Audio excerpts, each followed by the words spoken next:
this video, I'm going to show you how to paint a custom Funko just like this one. So before you paint it, you're actually going to need a primer like this one, as well as a bunch of different paintbrushes that you can use to paint them with.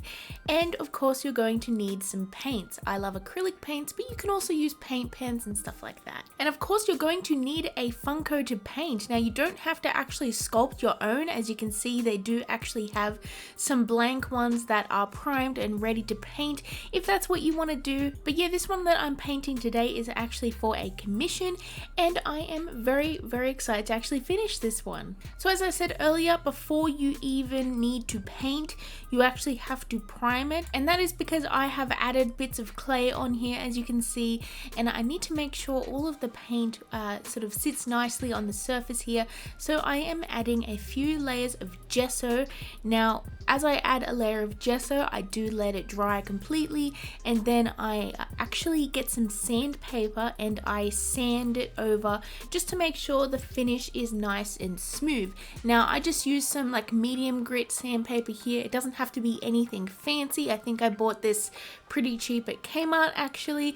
I'm just trying to sand off any bumps and like brush strokes and stuff like that.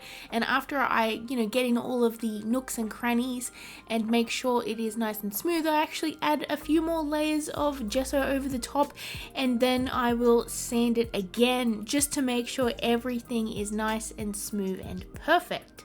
Now for the actual painting section, I'm going to start off with a few large base coats of the base color for this creature. Now I'm using a brownish red color because he is mostly brownish red, and I'm actually thinning the paint out a little bit with water, as you can see, so that I can get some smooth, even coats. This is very important, especially at the start.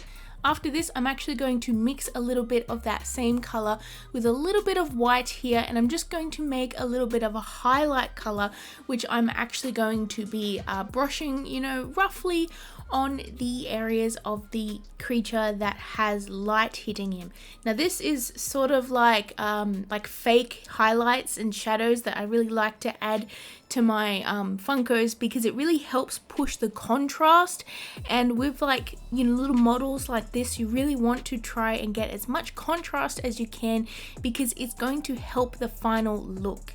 Now, I know traditional Funkos that you buy don't actually have this, but I like to go above and beyond and try and make a creature that looks even better than, the Funkos that you can just buy. So after that is done, it's time to add a few layers of secondary colors over the top here. Now these are the colors which, you have a lot of them on the creature, but it's not the, main base. And that includes stuff like the face and patterns along the tail, or perhaps clothing that the creature is wearing. Now with this particular one here, I actually grabbed a bit of that highlight color and I added a lot more white to it, and that is what I'm using for the face patterns. Now as you can see, I actually added a little bit of white to the chest area, which had a little bit of red all over it, and that's because I want to add a bit of yellow on the top of that. But at this time, I am now adding a bit of blue into the tail area, as you can see. Now this is because he has these little stripes along his tail, and as you can see, I'm just using a bit of a flicking motion to add some little tufts of fur details there and make it look like it's not just a stripe, but it's like a stripe made of fur, if that makes sense. Small details like that all over the Funko is really going to help it shine and help it look really good.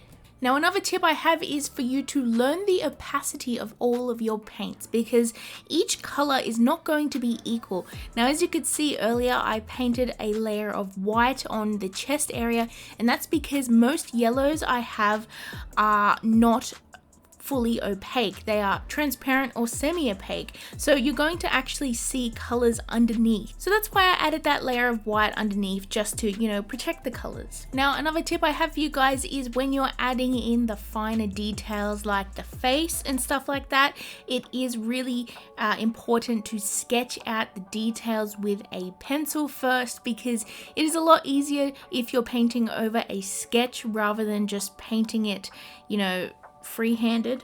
For the finer details, I like to use a mixture of paints with a thin paintbrush as well as paint pens as well, because they are very useful for adding in some fine details where you need a little bit more control versus a brush. Now I know the normal thing for Funkos is to have a black circle for the eyes, but this is a custom Funko and I like to change things up here and there. A lot of my clients prefer to have more details than your regular Funko, so a lot of the time I will add more details onto the eyes and actually give it like an iris and a pupil, and that's just because my clients prefer that and I think it looks really good too. I have actually gotten quite a few comments on some of my previous Funko videos for doing this, but you know what, I think it looks great regardless. Now as you can see, I've made a slight mistake and I have actually painted the eyes a little bit too big than I would prefer. So the good thing about acrylic paints is most of them are opaque and you can mix colors and put them over the top and fix details that you didn't exactly like. And that's exactly what I did for these eyes here. As you can see, I've made them quite a bit smaller and I've extended the bottom eyelid up just a little bit to give him a cute little happy face, and I think he looks really cute.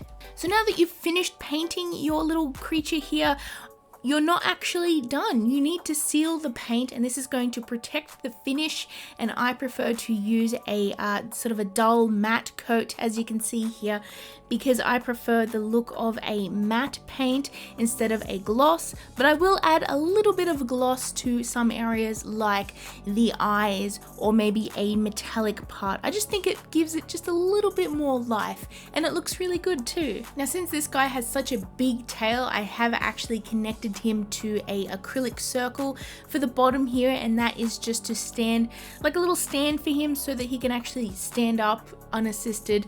And here is the final results, and I think he just looks so cute, and yeah, I love the details and I love how he turned out. So anyways, this was just a rough sort of tips slash tutorial video on how I paint Funkos, and I hope you found it useful. So anyways, thank you guys so much for watching. I hope you enjoyed this video, and a quick note to my subscribers, I'm really sorry about my uploads lately. They have been a little bit less often, and that's because I have actually been quite busy working on a few projects and also a few commissions that I am behind on. But once I get those done, I'm going to be back and making a lot of art really soon, and I have quite a few ideas that I'm excited about, and yeah, I hope you guys are excited too. Thank you all so much for watching. I hope you have a beautiful day, and I hope you're all staying safe out there, and of course I hope to see you in my next video. Bye everyone.